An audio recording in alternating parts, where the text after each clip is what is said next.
Welcome to Hope Natural Health, the podcast inspiring you to be your best version. Join me, your host, Dr. Erin, naturopathic doctor, dog mom, cancer survivor, and girl boss weekly as we discuss all things health, hormones, and happiness with a little side of this thing called life.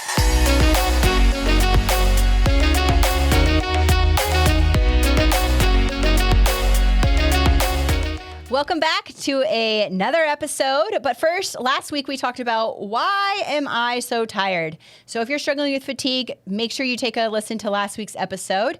And now let's dive into this week's. I have a special guest here, Dr. Sheila Carroll. She's a board-certified pediatrician and obesity medicine physician, as well as a life coach. She is also a mom. And today we're going to be talking about how we can set up your kids for nutritional success. So welcome to the show, Sheila.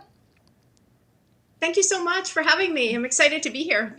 Yes, me too. So let's just dive right in and tell us a little bit more about your background and how you got into the current work that you're doing now. Sure.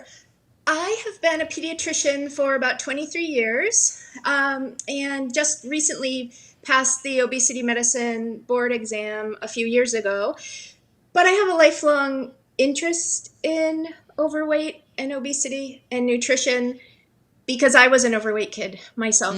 I started noticing that I weighed more than I wanted to when I was about 10 years old, 9 or 10. Mm-hmm. And I struggled for my whole life, honestly. Up until about a couple of years ago. And the irony is it was actually life coaching that turned things around for me, not medicine. So yes, it was awesome to know some of the medicine, but it was a life coach and working on my thoughts and feelings. In addition to a different scientific approach, meaning insulin, the carbohydrate insulin model of weight loss versus calories in, calories out. Those two things put together helped me lose about 45 pounds that I've kept off very easily. And I can just say I'm a changed person now. And so I left my pediatric job because I want to help moms. Usually it's moms, but I'm happy to help dads. Help their kids avoid those missing decades or those decades of struggle. And I know parents can do it if they have the right knowledge and they spend all their time with their kids. And as their kids age, they can educate them in a developmentally appropriate way so that the kids can understand their health, their nutrition, sleep, movement, emotional regulation skills, all the healthy lifestyle things that we want them to. Awesome. Well, congrats on losing all of that weight. And that's a really cool story about how, you did that and now you can teach others. And I think, and it goes with what I've learned, like as a naturopathic doctor, we have so many hours of nutrition compared to a medical doctor.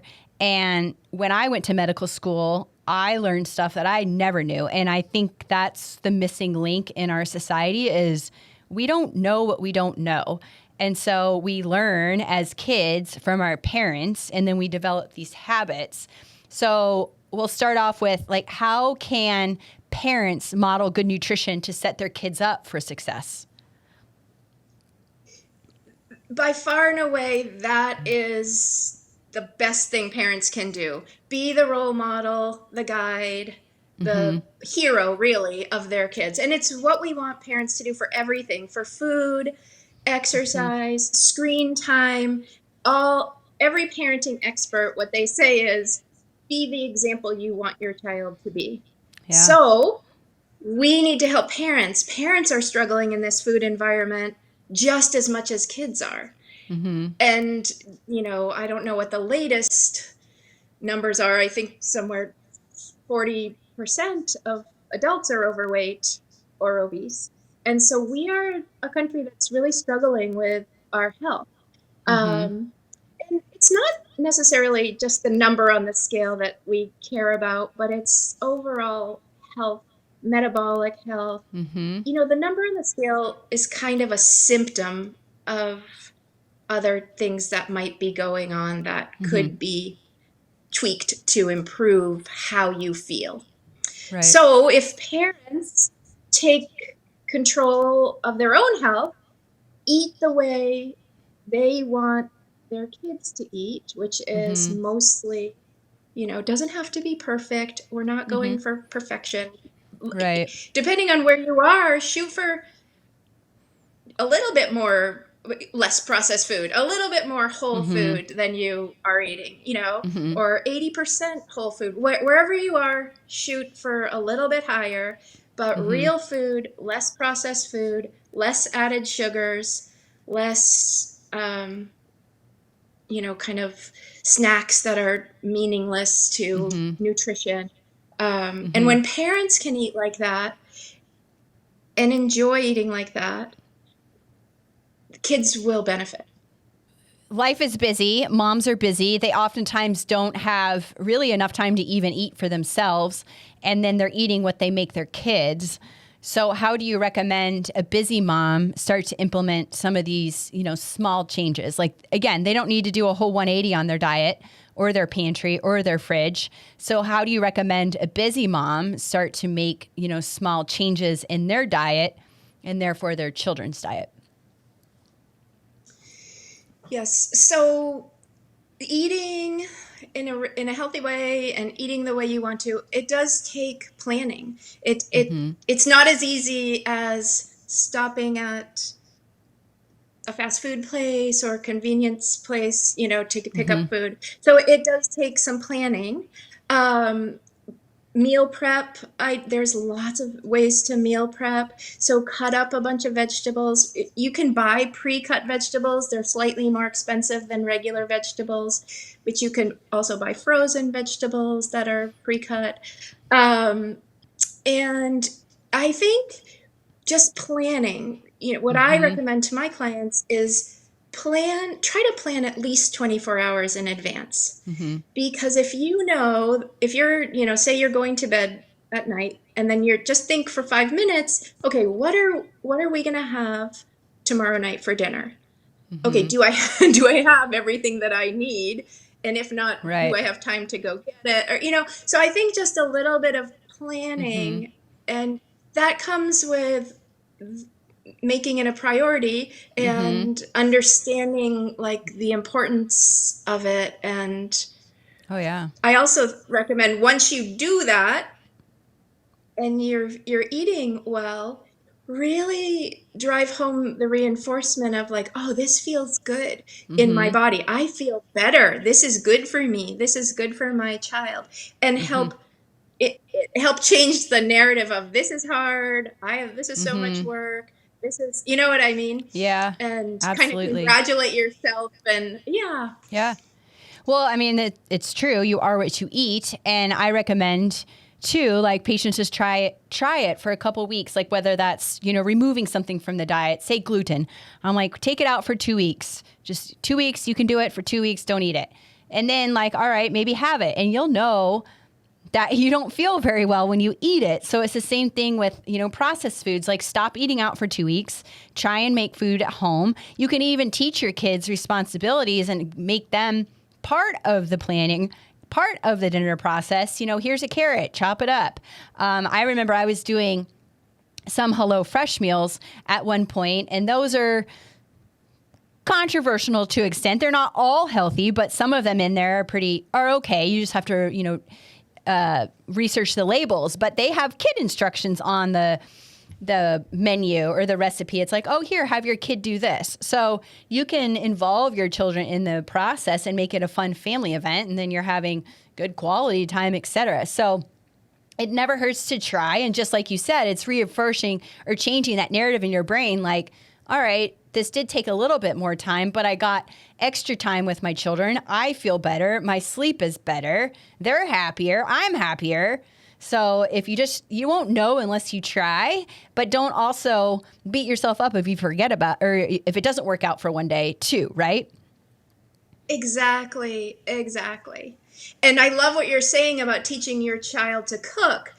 Because if a person doesn't learn to cook, you are beholden to takeout and highly Mm-hmm. processed foods and prepackaged foods. And we know that's a recipe for unhealth, Oh yeah. dishealth, Yep. not good. So cooking yourself and teaching your kid to cook is really a freeing and empowering life skill. Oh, absolutely. So we have these quote unquote picky eaters that we don't really want to label the kids picky eaters. So what are some tips for these, picky little tots? Sure. And there's a lot of tips. And one would be to make sure that when your child is coming to the dinner table, that they're actually hungry. Mm. So looking at the timing of their snacks, I would try to hold off on giving them any kind of snack or allowing a snack. You know your child best, but hour and a half before dinner, because kids are more willing to eat foods that might be not their favorite Mm-hmm. if they're actually really hungry. So have them come to the dinner table hungry, Mm-hmm. and then make the dinner table or the snack a no pressure zone. You do not want to be fighting with your child, take one more bite, or you can't Mm. go outside if you don't do this, or you won't get dessert if you don't eat 2 bites. That's really not a great approach. I wouldn't like that if anyone said that to me. So I just would offer the food to your child and let them decide if they're going to eat it or not. Have you ever heard of the Division of Responsibility by Ellen Satter? I have not. Tell me more. Well, she is a nutritionist, a dietitian, I think, and a family therapist. She's a feeding person. And many, many years, probably this has been around for 30 or 40 years at this point, she divides up the feeding into the parents' jobs and the kids' jobs. Mm. And the parents' jobs are to decide what is being offered to eat, when food is being offered to eat, and where food is being offered to eat. And the child's job is to decide if they're going to eat the offered foods and how much of Mm. the food they're going to eat. Mm-hmm. So, if you use this approach is in theory supposed to be, letting kids get in tune with their hunger and their Mm-hmm. fullness, not being pressured to have a clean plate club, um, and not being forced to eat things they don't want to eat, Mm-hmm. which in theory, affects their relationship with food. Yeah. So in today's world, the trick for the parents is offering the nutritious food. And so my recommendation is, what your child likes, and make sure you're offering at least one thing that they like or two things Mm-hmm. that they like at dinner, and then offer the other, things that you want to. But you have to be prepared when you offer the food, if you're following this framework, Mm-hmm. that your child gets to decide how much they want to eat. So you might actually have to limit, if you're making macaroni and cheese, you might have to limit how much you actually make. Mm-hmm. Or, the child is going to eat, 3 or 4 servings of that. If you don't want them, then you need to make sure you don't make that much. Right.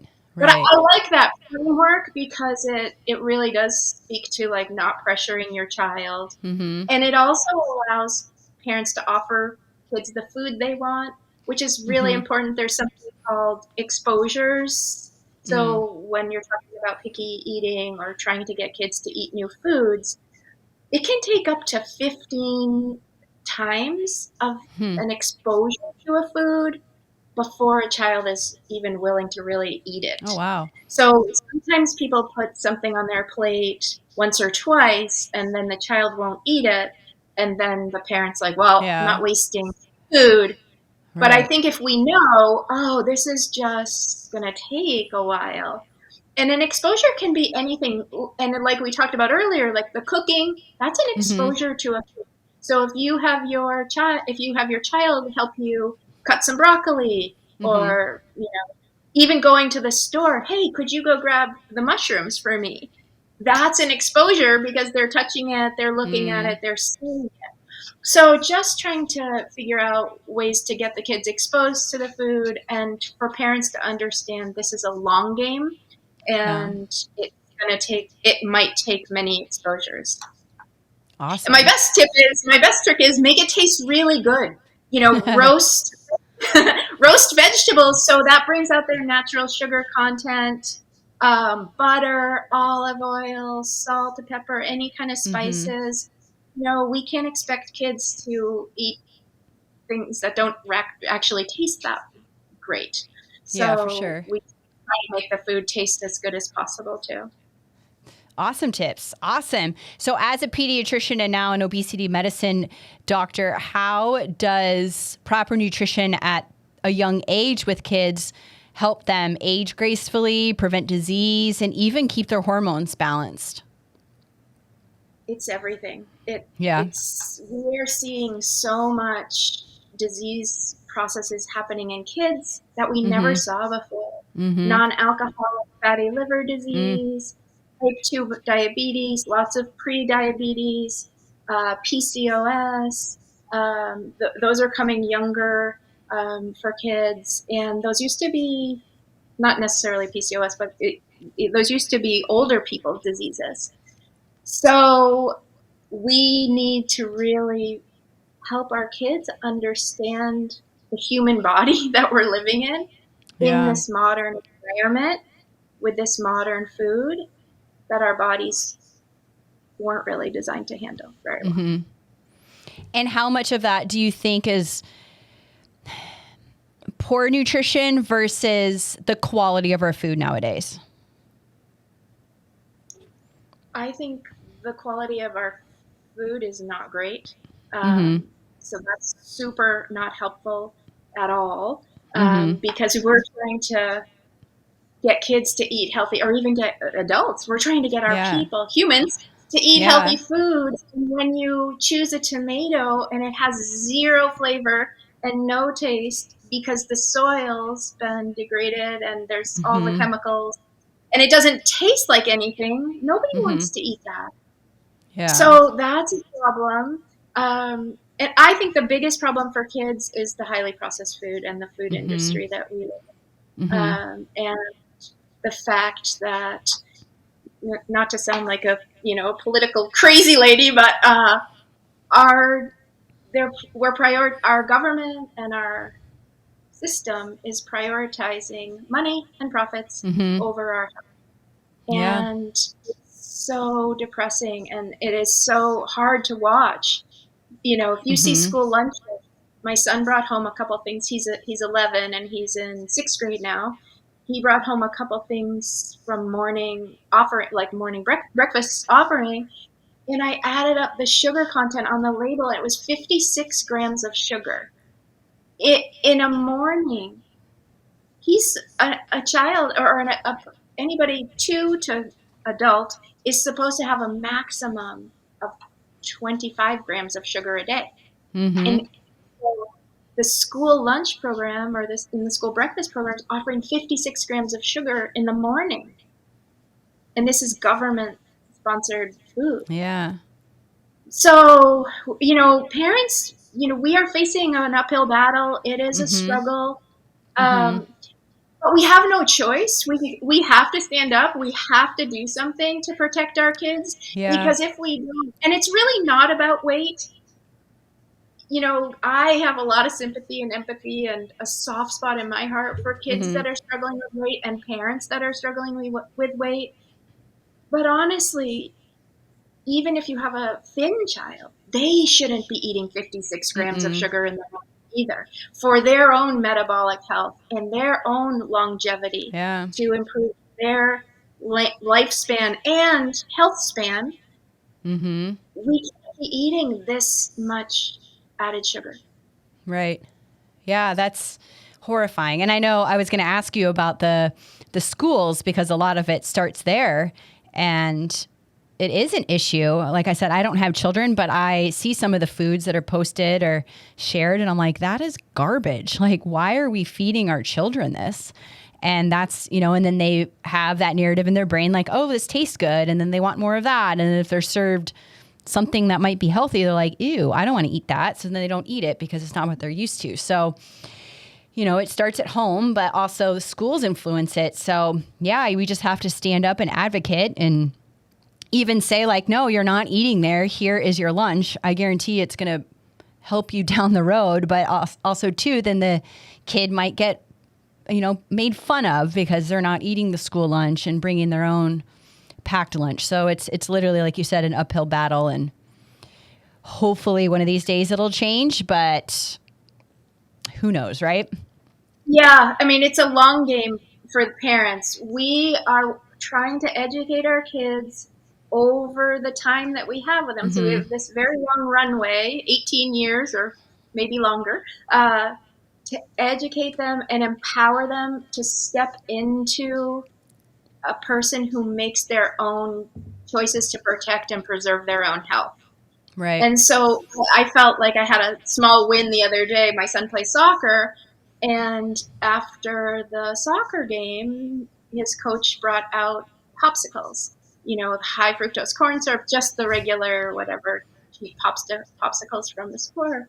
So I know he's trying to add fun and whatever, but it's just the exact opposite of what a kid who's just played soccer needs. Right? Nobody needs that, right? But this is another thing parents are facing. It's not just school. It is sporting events, every practice, treat, but it's not a treat. It's offered multiple times a day. A treat is something you get like once a month or, even less frequent. So parents are definitely, against or are up against it. But my son actually didn't take a popsicle, and he said, I know I don't need that. And I was like, oh him. My gosh. Usually he does take a popsicle. Yeah. But I felt like, okay, he is kind of stepping into owning his health. He has agents. Yeah. So anyways, that's my message. At some point, buddy, this is your life, your health. You decide, you eat and tie it into how you feel in your body and decide, is that the food you want to choose for yourself? Yep. Wow, that's awesome. Good for him. It pays off. So he's learning, and now he's becoming, his own advocate and learning that autonomy. So that's awesome. Well, Dr. Sheila, this has been so fun. I know we could probably talk about nutrition, kids, all of the things for so long, but we'll wrap this up with one question I ask all of my podcast guests. What would you say is your best or favorite health tip that you can share with the audience? My best health tip is getting appropriate amount of sleep. Ooh. We can't function well. You can't eat well if you don't have the amount of sleep. When, especially adults, but when adults don't get enough sleep, it changes the hormonal signaling that affect your hunger and make you hungrier, and you're craving more unhealthy food. You also don't regulate your emotions as well. And you don't have any energy to exercise. So focusing on sleep is, and prioritizing your sleep. Us parents were, especially if you have little ones and you put them to finally get them to bed, and you're just like, I just need to sit down and watch TV or, whatever, scroll or whatever you're going to do. Because it feels kind of relaxing in the moment, and it feels like doing something for yourself. But I would challenge, like, instead of doing that, do an experiment and start going to bed. Save that hour, give yourself that extra hour in bed, and then see how you feel the next day. Because you are going to feel, your body is going to have so much energy and appreciate that sleep. We need more sleep. And so do our kids. So prioritizing for our kids, and especially teenagers. Teenagers are really suffering from lack of sleep these days, and it's a lot to do with devices. So getting the devices out of the bedroom for sure. Even for adults, that's the recommendation. Yep. So as a person who went without good sleep for decades, given my job, I used to work as a hospitalist in a hospital overnight. And so literally for 15 years, I didn't sleep well at all. Yeah. And that's when I gained so much weight. And I just felt not myself in my body. Yeah. So that's Sleep my best tip. Awesome. Good advice. We talk a lot about sleep here, and I've never compromised my sleep. So it is so important for literally everything in your life. So thank you so much for being here today, Dr. Sheila. It was a pleasure having you here. I know my audience learned something, and I appreciate all the little nuggets that you shared. So we will see you all again next week.